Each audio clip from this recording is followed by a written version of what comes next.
It's worse is when they interrupt you and then they can't find the words to describe what they want. You're like,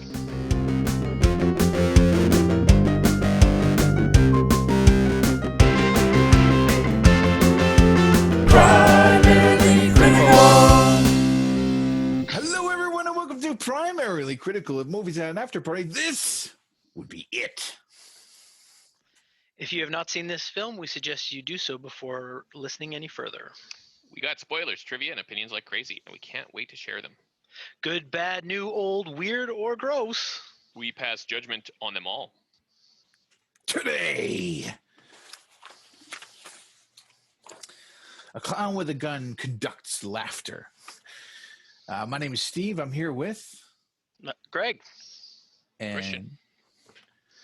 welcome to the show. Thanks for joining us. Today we're talking about the Joker. This was my pick. I picked it because it was on my watch list for a long time, and I hadn't gotten around to it. Is this your first time watching it, guys? Yes. Yeah. Yeah. Now this is Batman's Joker. He's played by Joaquin. yeah, Joaquin Phoenix. Joaquin. The J is silent. Did you guys like it? Was it a good? Did you enjoy the ride? Yeah, I did. It was a grim ride. It was. I knew it was, it was, you know what it really reminded me of? Requiem for a Dream. Like, something terrible is going to happen. Yeah. It's just going to take you like an hour and 45 minutes to get there. Man, it was a fun take on Joker. I really liked how everything was fitting together, and I especially loved every once in a while they popped in a little bit of slapstick, just a little bit. Remember when Joker runs into that glass door? The exit only. Yeah.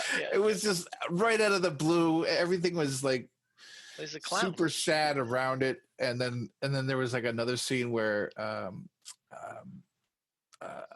don't know, a smaller person couldn't reach the door lock. Can you open the door for me? Yeah. And not murder me. Can you just let me out and not kill me? Yeah. I know Yeah. you just killed my buddy, but can you get the chain? Yeah, Great, that'd be great. He's like, yeah, that's fine. and everybody's crying, and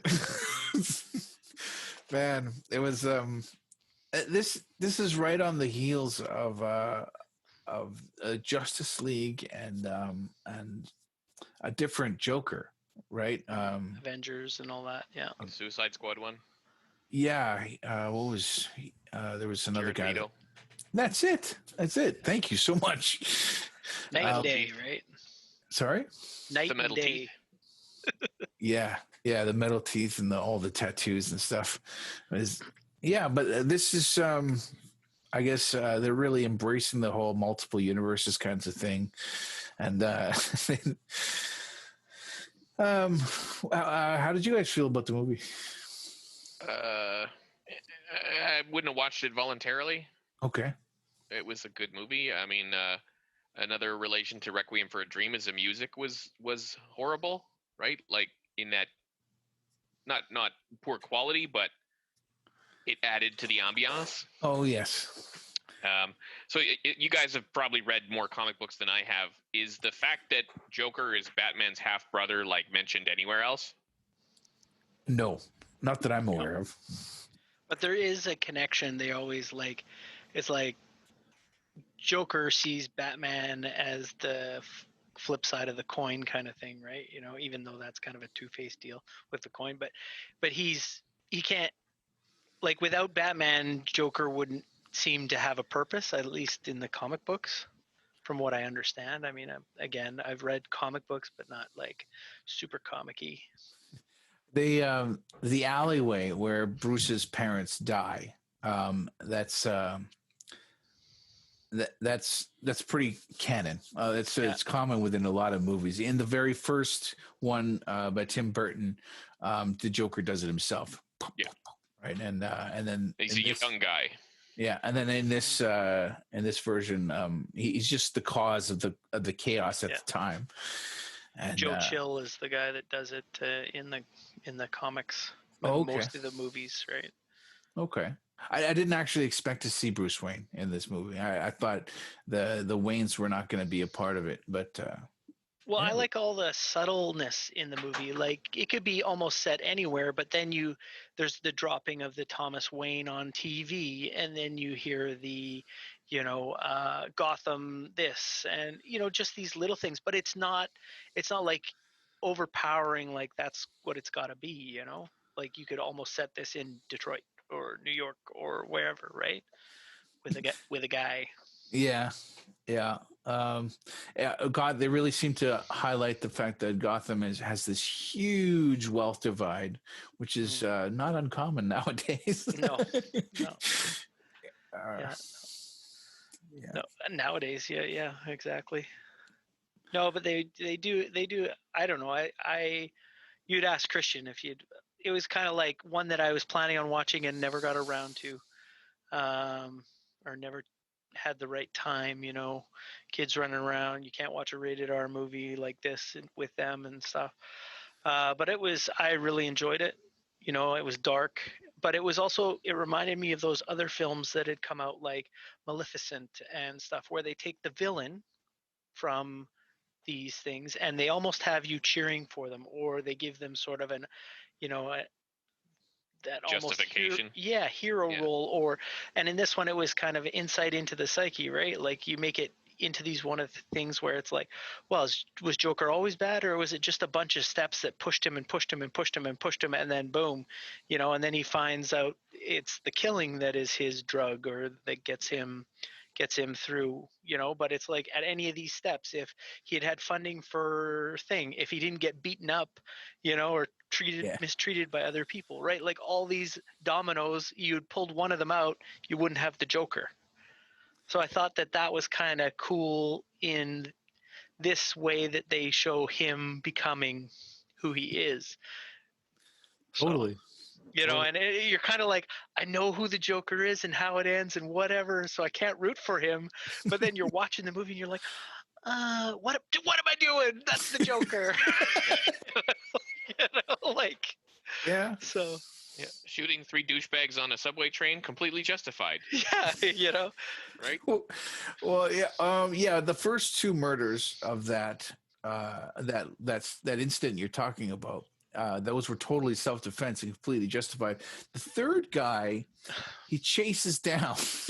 No witnesses, right? He chases down into a subway, and he's crawling up the stairs, begging for his life, and Arthur. We're given Joker's name. I don't know. Is that canon? I don't even know whether his name is Arthur, but in the comics. But yeah, he executes that third guy, and I guess that's kind of like the tipping point where he loses himself to crime. Well, I asked if it was whether he went off his meds that made him more, functional, or was it the killing in 3 guys that made him more, like that was his drug? Greg just asked that, like, was that his breakthrough? I don't know. Were the drugs just holding that back, and then he stopped taking them because he couldn't get them funded anymore? Well, yeah, because at some point in the movie they rewind and they replay everything back, and apparently his girlfriend was just in his head. Yeah. So. Oh yeah. So I was like, I think he's hallucinating that. I think that stand-up show was a hallucination, and then the date with his girlfriend, or the date with his neighbor there, was a hallucination. But he did do the stand-up show. He did. Yeah. And then I was like, well, how desperate is Murray Franklin for filler to trawl through video from a hole-in-the-wall basement comedy club to find somebody awkward to put on his late night? Like, that just seems like punching so far down. It does, but maybe he's a local celebrity. Maybe he's not national. Well, it looked like a David Letterman or a Johnny Carson or a Jay Leno. Like, it was that sort of production value, just out of Gotham City, right? Mm-hmm.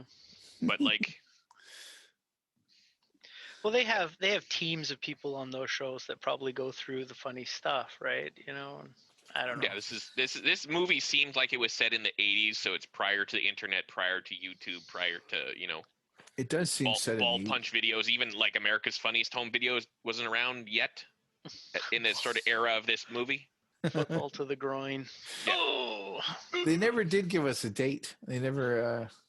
They never. They did. No, timestamped. it was deliberately ambiguous, but the cars and the television sort of put it pre-90s.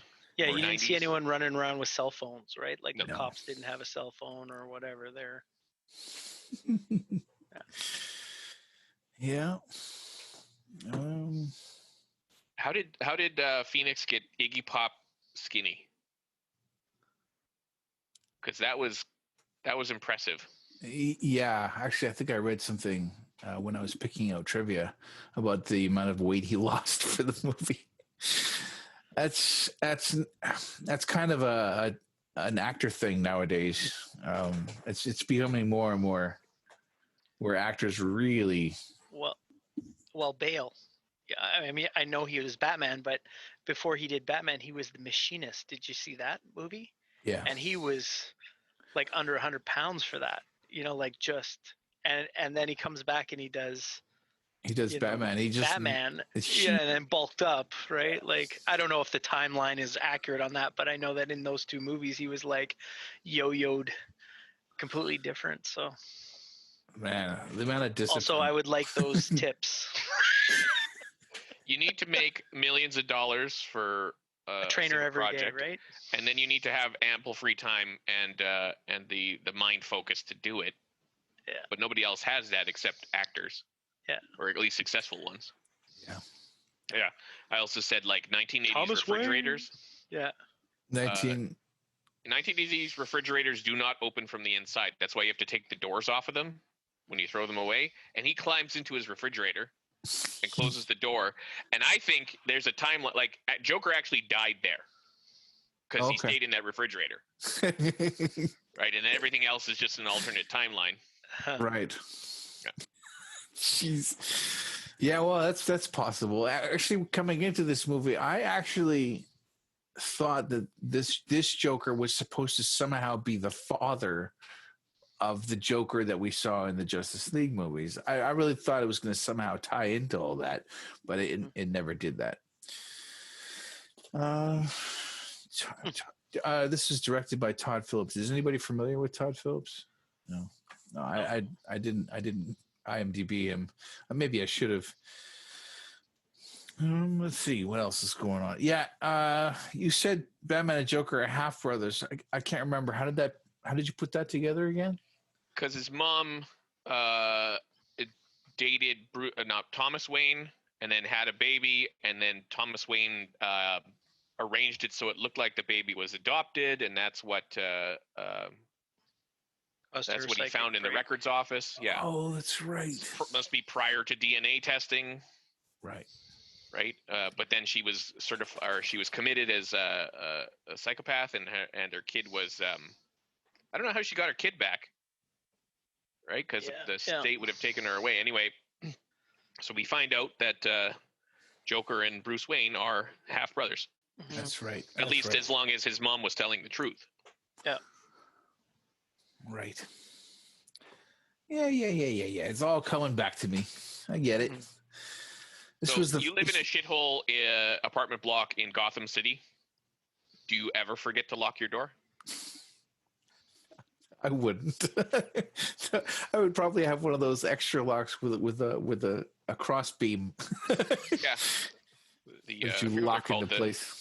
The little post that you put on the floor and against the door. That the harder you push, the tighter it gets. Yeah. You're a single mother with a small child in Gotham City, and you live in a tenement. You lock your door all the time. Yeah. Unless Joker knows how to open doors. Was there a scene where the door was not picked? Was not. Oh, yeah, he just walks into Arthur just walks into his neighbor's apartment. Oh, This is after he's gone full murder. So my last question is, did he kill his neighbor and child? Oh.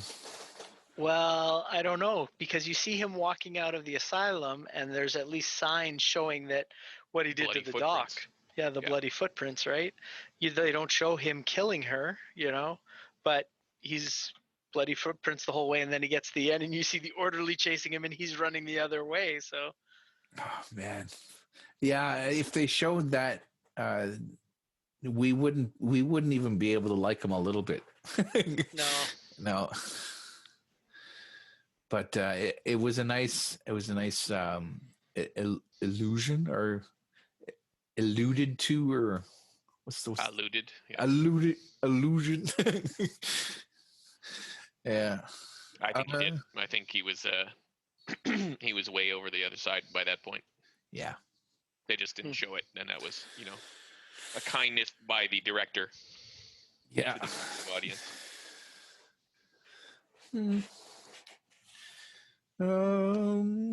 Did you want to jump into this trivia and see what it's got for us? Sure. All right. sure. Joaquin Phoenix called perfecting the Joker's laugh the toughest part of playing that particular character. I guess. Well, that laugh was good though. Yeah. And it was plentiful. Like he had it all through the movie. Yeah. And it wasn't. I don't know. For me, it was well placed most of the time. It wasn't just laughing to laugh and then everyone getting whatever, right? I thought it was well placed and. Like Elmo's laugh is annoying sometimes. Yeah. But this guy laughs all the time, and it's never out of place. I get what you mean. Yeah. So, okay, in a recent interview with SFX magazine, hold on, I've butchered it yet again.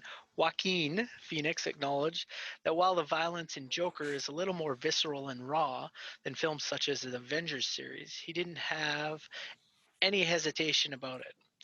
You always want it to feel real, and you want the little violence that we have to have an impact, he said. What happens in a lot of movies is that you get numb to it.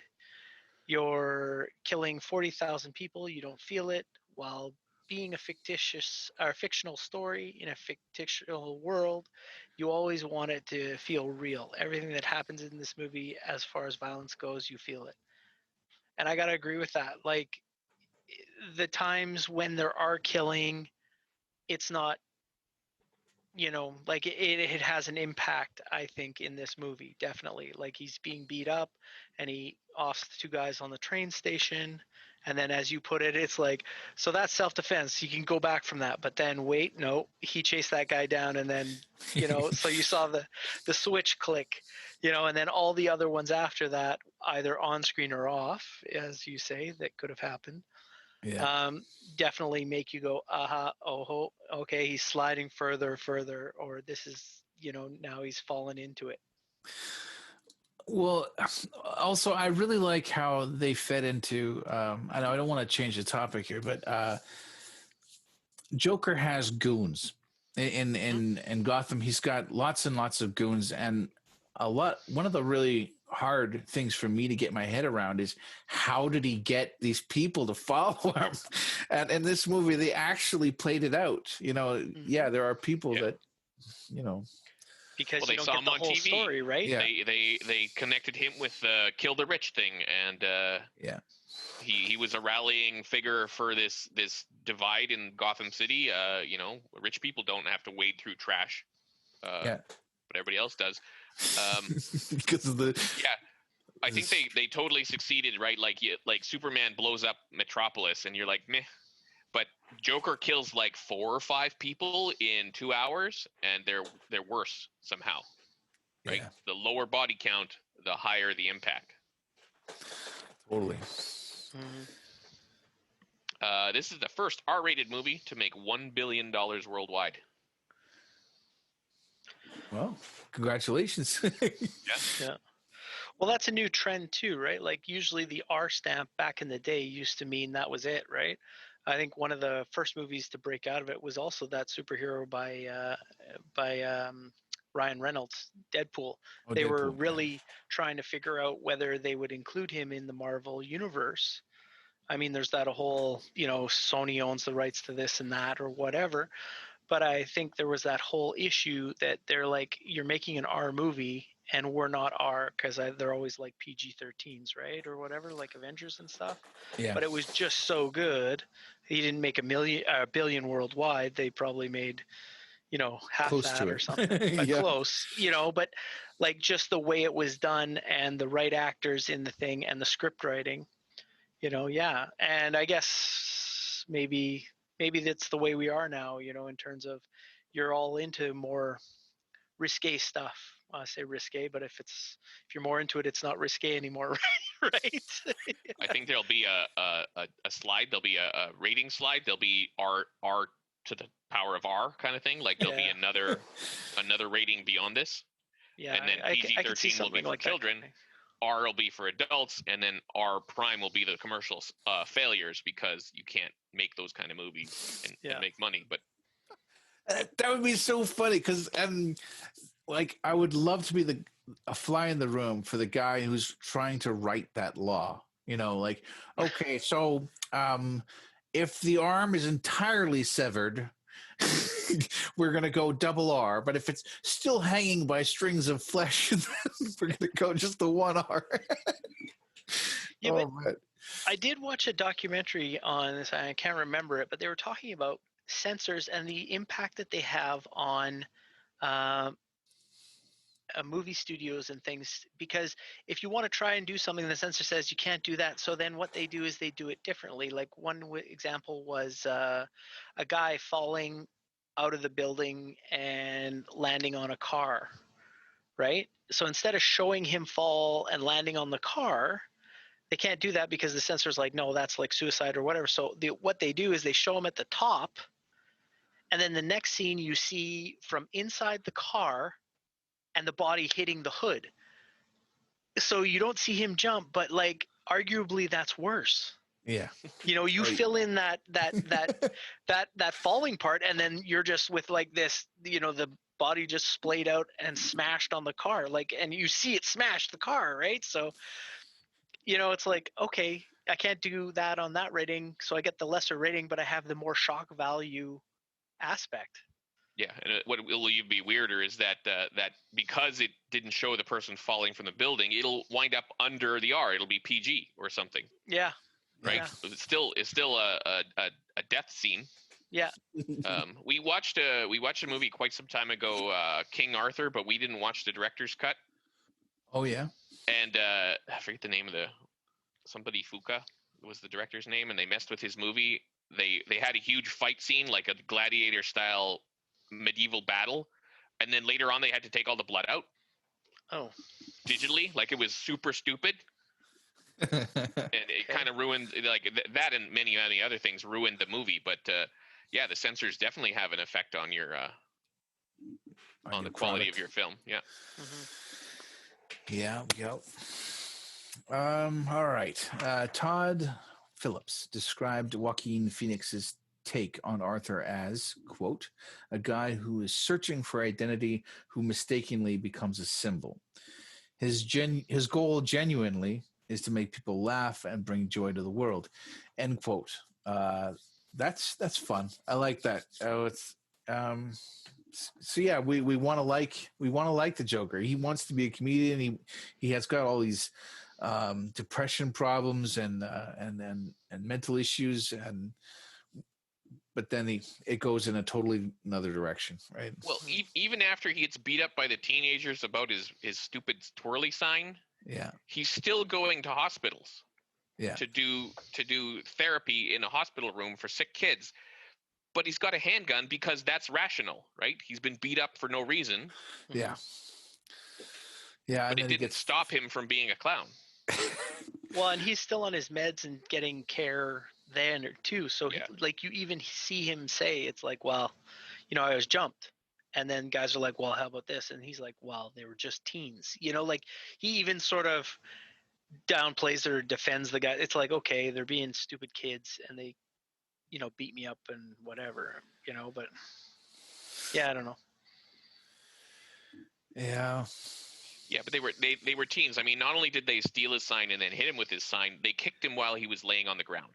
Yeah, I know. But what I'm saying is is like once you do that, but he, even to the guy that was giving him the gun originally, was like I don't need a gun. They were kids, right? The kids beat me up. You know, like even though he just got beat up, he was still kind of He was still defending the defending kids them. as Yeah.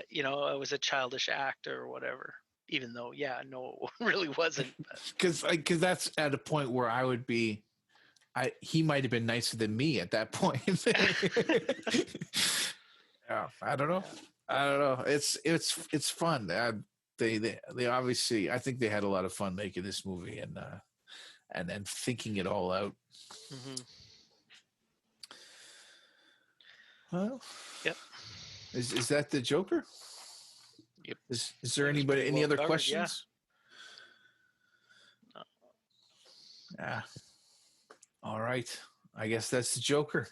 Next week, Monday at noon, join us when we conversate on In This Corner of the World. Christian, would you be so kind as to, without spoilers, tell us why you picked it? Well, there's a big spoiler. It's a Japanese animated movie set just prior to the bombing of Hiroshima. Spoiler alert, that happens during the movie. But I'd wanted to see it for a while and just got around to it. Cool. I can't wait to talk about it. Primarylycritical.com. We got all kinds of stuff for you there. Merchandise. Yeah, thank you for joining us. That was the Joker. We are Primarily Critical, and bye-bye. See you next week.